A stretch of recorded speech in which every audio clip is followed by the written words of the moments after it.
Салют, піпл! З вами Human і як завжди ковточок смачної та корисної інформації для вас. Так, це воно. Ну що, друзі, Na'Vi підтвердили, що росіяни залишаться у команді. І у той самий час Wargaming досі залишається у Росії. Проте нещодавно був у нас анонс, що виходить Warhammer Rogue Trader. А ще при цьому Sony у нас робить екранізацію топових своїх проєктів, а Callisto Protocol вже не буде існувати у всесвіті PUBG. Тож го дивитися я створив. Операційний директор української кіберспортивної команди НАТО Свінцере, якого знають під ніком Хаос, також його звуть Олексій Кучеров, він пояснив нам, чому і на досі залишаються та грають люди з Росії, гравці з Росії в українських командах. За словами того ж Кучерова, він каже, що так, хотілося б брати більше україномовних гравців, проте їх просто фізично немає. Тобто в переважності кількості росіян більше, тому що Росія більше, ніж українців. Саме це являється основною причиною, з його слів, звичайно, що так мало українців. Надалі величезна цитата. Ми розмірковували, як краще це зробити. Думали над варіантами. Наприклад, щоб усіх гравців в Росії та Білорусі кикнути. І все, забути про них. Але тут ми маємо розуміти, що... дивіться, дуже багато читаю коментарів, візьміть українців до складу з тієї чи іншої дисципліни і хай буде так. Але, на жаль, їх просто нема стільки. Хоча б ми як цього хотіли, їх тупо зараз нема. Ми сфокусовані на тому, щоб ця ситуація, вона змінилася. Ми намагаємося брати більше українських гравців у наші склади. І хоча це не видно за пропорціями, але треба розуміти, що загалом ця пропорція між українською аудиторією та російською, вона величезна. Тому що, в принципі, це 4:1, як аудиторій, так і гравців.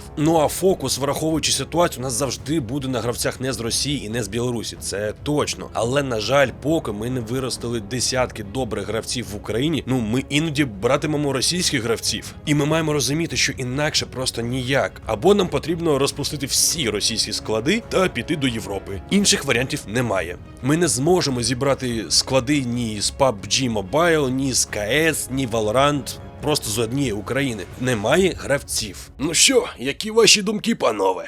Далі. Також Олексій прокоментував свій інтерес або інтерес команди, щоб взяти іншого гравця до Na'Vi. Але це буде також російськомовний росіянин-гравець. З Virtus.pro Тимур Бустер Тулепов. І далі цитата. Ми зацікавлені в бустері, ми б хотіли спробувати, але переговори ми вести з Virtus.pro не готові. Тож, якщо він викупить себе та стане вільним агентом, тоді так, готові. Якщо ні, то буде інший гравець. І я вам нагадую, що це питання досі актуальне, адже нещодавно звільнили Бумича із команди Na'Vi. І якщо ви це пропустили, дивіться тут. Проте, поки одні виляють, інші поширюють та розвивають україномовний контент. І з душею це робить мій тезка Влад Вольницький. Він понурює нас у світ україномовного сталкеру. І тут ви знайдете огляди багатьох крутих україномовних модифікацій, гайди для проходження, круті живі стріми. Та і взагалі це буде цікаво всім, хто полюбляє ігри часу постапокаліпсису, ще й слов'їною мовою. Тож, друзі, долучайтесь та не цурайтесь. І, звичайно, передавайте Владосу мої вітання. Ну що, друзі, компанія Wargaming, вона збирається остаточно передати весь свій бізнес компанії, як в Білорусі, так і в Росії. Для пітерської компанії Lesta Studio. Відповідну інформацію у нас опублікували автори, які знаходяться на проєкті DevBuy. І, звичайно, із посиланням на представників команди розробки Wargaming, а саме World of Tanks. І процитую вам офіційну заяву, яку нам надали з Wargaming. Як компанія і повідомляла раніше, Wargaming та менеджмент Lesta Studio, вони працюють над передачею комплексу бізнесу в компанії Wargaming у Росії та Білорусі, включаючи частку у ТОВ Lesta. Проте оформлення, передачі та відображення змін власників, воно займає деякий час. І ми маємо намір завершити передачу часток менеджменту Lesta Studio у найближчих тижнях. При цьому з 31 березня 2022 року всі рішення, пов'язані з бізнесом в Росії та Білорусі, приймаються керівництвом Lesta Studio, а компанія Wargaming не отримує грошей із російського та білоруських ринків. Друзі, якщо ви вже заплуталися у всесвіті Warhammer 40K, який у нас виходить багатою кількістю, яка там послідовність ніхто вже не пам'ятає, а може і не знає, то я вас вітаю. Студія Ovalcat додала ще проблем. Тож зустрічайте, рольова гра Warhammer 40 000 Rogue Trader. Головним героєм стане представник вільних торговців, які у Імперіумі приєднають у собі функції купців та дослідників. У спорядженні ж головного героя буде його особистий корабель-база, а нам дозволять побачити значну частину відомого людства космічного простору. І як і належить для адекватної рольової гри, Warhammer 40 Rogue Trade багато залежатиме від прийнятих нами рішень. Проте у самі деталі вдаватися поки що зарано, адже новинка не має навіть приблизних термінів виходу. Тож очікуємо.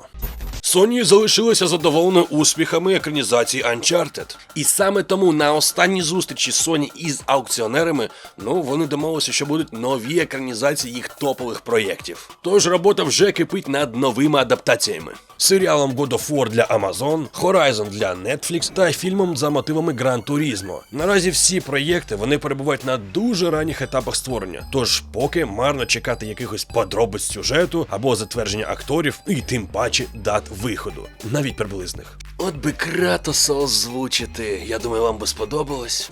Далековато забрался, да? Що тобі потрібно, москаль? О, зачем же ты спрашиваешь, если уже знаешь ответ? Ти мене з кимось переплутав.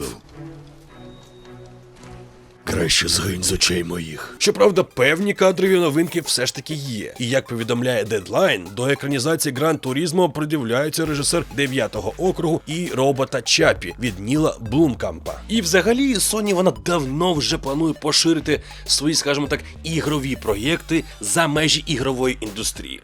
Так, у кіно або навіть серіали. І окрім згаданої трійці новинок, слід напам'ятати або комусь сказати, якщо ви не знаєте, що вже зараз знімають, або може навіть вже і зняли серіал по грі The Last of Us на HBO. Екранізація Ghost of Tsushima від режисера Джон Вік та серіал Twisted Metal, створений на замовлення стрімінгового сервісу Peacock. Тож так, процес йде і це круто.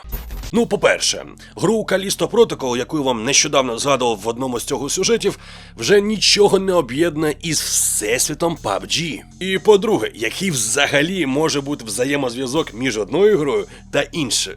Якщо не зрозуміло або не знаєте, пояснюю. На початкових стадіях розробки події гри вони розгорталися у всесвіті PUBG. Але, як зазначив засновник і директор Striking Distance Studios, він же Глен Скофілд, наразі в грі Callisto Protocol, і далі цитую, буде окремий сюжет і всесвіт. Саме такою інформацією поділився розробник у Twitter. Тож, щодо взаємозв'язку PUBG та науково-фантастичного горору, відповідь тут доволі проста. Відколи Striking Distance стала власністю компанії Krafton, яка також володіє PUBG Studios, почався розвиток всесвіту, в якому відбуваються події всіх ігор Krafton. От і вся історія. А саму ж гру ми з вами будемо очікувати вже під кінець 22-го року. А наразі, друзі, в мене для вас на сьогодні все. І напишіть, будь ласка, в коментарях, як вам моя квола, але все ж таки якась озвучка Кратоса. Я був би радий щось таке робити. А з вами, як завжди, був Human, і як завжди, кайфової вам гри. І долучайтеся до стрімерського каналу Кепські стріми. До зустрічі!